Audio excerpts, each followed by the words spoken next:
Համաշխարհային պատմության մեջ երկու հեռավոր, բայց սպաղտակից ազգերի միակամ գործելու եզակի օրինակներից է հայերի մասնակցությունը Բալկանյան առաջին պատերազմին։ Այս համառ եւ վճռական պայքարում առանցքային դերակատարում ունեցած հայ զինվորականներից էր Անդրանիկ Օզանյանը։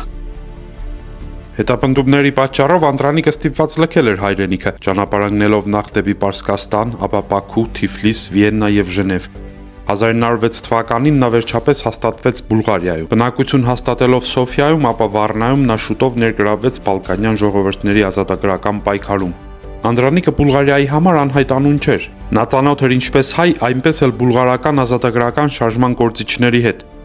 Բուլղարիայում Անդրանիկը ծանոթանում է Սոֆիայի սպայական դպրոցն ավարտած Կարեգին Նժդեի հետ։ Նժդեհը հետասընթացներն ավարտելուց հետո գրանցվել էր որպես բուլղարական բանակի պահեստի պատպարուչիկ։ Բուլղարիայում Անդրանիկին եւ Նժդեհին կապողը սկզբում տեղում ռազմական դպրոց ստեղծելու աշխատանքներն են եղել։ Անդրանիկը բուլղարահայերի մեջ որոնում եւ գտնում է կռվի պատրաստական մարդկանց։ Նախ զբաղվում է նրանց ռազմաուսուցմամբ, ընթացքում էլ ձեռնամուխ է լինում զենք հայթայթելու եւ տեղ հասցնելու դժվարին գործի։ Հայտնի է, որ 1907 թվականի նոյեմբերից Անդրանիկի նկատմամբ սահմանվել է գործակալական հսկողություն։ Օդեսայի ժանդարմական վարչության պետի Հույժ Գախտնի զեկույցից հայտնի է դառնում, որ Մանչեստրում Անդրանիկը գնել է մեծ քանակությամբ զենք տեղափոխել Վառնա, որտեղ իր սեփական տան երկու սենյակները հատկացրել է հատուկ լաբորատորիա սարքավորելու եւ իր բնակարանում փամփուշտներ լցնելու համար պատվիրել է 4 հաստոց։ 1908 թվականի մեկ այլ գաղտնի գրության համաձայն բազմաթիվ երիտասարդ հայեր Բուլղարիայում ընդգրկված են եղել ռազմական դասընթացների մեջ, այն ակնկալիքով, որ հետագայում կարող են մտնել նաև Հայաստանում կամ հենց Բուլղարիայի զանազան քաղաքներում ձևավորվող ջոկատները։ 1912 թվականին Չեռնոգորիան պատերազմ հայտարարեց Օսմանյան կայսրությանը, որին 10 օր անց միացան Հունաստանը, Սերբիան եւ Բուլղարիան։ Պատերազմի նախապատրաստական շրջանում բուլղարական բանակի սպա Կարապետ Վարդազարմյանը հրավիրում է Անդրանիկ Օզանյանին ու հայկական կուսակցությունների այլ ներկայացուցիչներին եւ առաջարկում ազգային կամավորական խմբեր կազմակերպել։ Անդրանիկը, որը 1907 թվականից բնակություն էր հաստատել Բուլղարիայում, դեռևս 1911 թվականին Սև ծովով Անդրանիկը զենք էր տեղափոխել Բուլղարիա։ Ժամանելով Սոֆիա, Անդրանիկը Կարեգին Նժդեի ակտիվ մասնակցությամբ ձեռնամուխ եղավ հայկական կամավորական ջոկատի ստեղծելու գործին։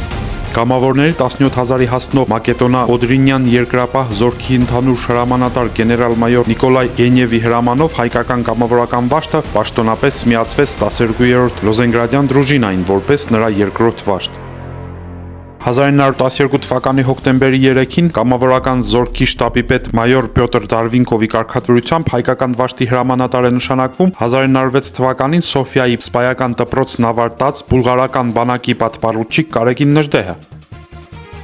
Ազգային վաշտի հրամանատարի պաշտոնում տվյալ դեպքում Նժդեհի հաստատելու առաջարկը պատկանում էր բուլղարական ազատագրական շարժման գործիչ Ալեքսանդր Պրոտոկերովին, քանի որ Բուլղարիայի օրենքներով վաշտի հրամանատար կարող էր դառնալ միայն այդ պետության սպան։ Այդ իսկ պատճառով հայկական համայնքում առավել հեղինակավոր Անդրանիկը դառնում է ոևոդա, այսինքն խմբապետ։ Սահմանված կարգի համաձայն նման վաշտերը կարող էին զինակոչել 150-ից 160 մարդ, սակայն որպես բացառություն հայերին թույլ տրվեց հավաքագրել 230 հոգի։ Թրաքիա կատարած արշավի ժամանակ վաշտին միացան եւս 42 կամավորներ։ Բալկանյան առաջին պատերազմին մասնակցած հայերի թիվը անհամեմատ ավելի մեծ էր, բացի հայկական վաշտից հայեր էին մարտնչում նաեւ բուլղարական բանակի այլ ստորաբաժանումներում։ 1912 թվականի հոկտեմբերի 8-ին վաշտը Սոֆիայի հայկական Սուրբ Աստվածածին եկեղեցում հանդիսավոր երթում տվեց, լուսանկարվեց եւ հոկտեմբերի 23-ին ճանապարհվեց ռազմաճակատ։ Լև Տրոցկին անտիտ Օտտո կեղծանվամբ Անդրանիկի եւ իր ջոկատը հոդվածում այսպես է նկարագրել Անդրանիկին։ Նա փառահեղ է իր մուգ մոխրագույն հագուստով, կողքից կախ է ընկած հեռադիտակ եւ բրաունինգ ատրճանակ։ Կրծքին ամրացված է մի փունջ ծաղիկ եւ ժապավեն, մահ կամ ազատություն մակագրությամբ։ Վաշտի հրամանատարը սպայի հագուստով մի հայ էր, որին պատվում էին պարզապես ընկեր Կարեգին։ Ընդհանուր առմամբ հայկական վաշտը մասնակցեց մոտ 20 արշավանքի։ Անցնելով 25 կիլոմետր հայկական վաշտը ազատագրեց Գյումուրջինե քաղաքը, հասնելով Մարիցայի գետապ։ Անդրանիկը այստեղ թշնամու թնդանոթային ուժեղ կրակի տակ կարողացավ հմուտ շրջանց կատարել,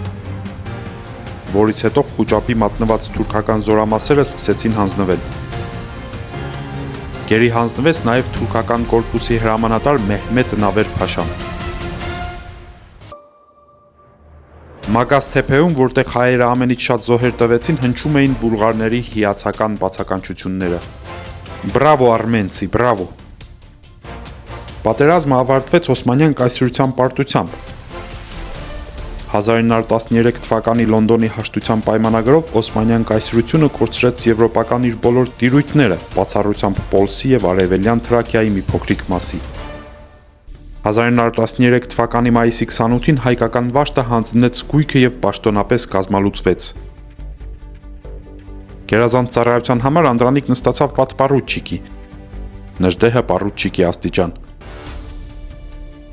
Դեռևս հունվար ամսին Անդրանիկը պարգևատրվել էր զինվորական քաջության երկրորդ աստիճանի խաչով։ Բայական քաջության խաչով պարգևատրվեց Նժդեհը։ Անդրանիկը ստացավ նաև Բալկանյան արծիվ ժողովրդական տիտղոսը։ Բալկանյան պատերազմների շրջանում Անդրանիկը եւ մյուսները նշանակալի աշխատանք տարան նաև Բուլղարիայի հայկական գաղթօջախներում, հայկական հարցի աշխուժացման եւ Բալկանյան ժողովուրդների օրինակով Արևմտյան Հայաստանն ազատագրելու ուղղությամբ։ Չմոռանաք բաժանորդագրվել ալիքին, հավանել այս տեսանյութը եւ մեկնաբանել։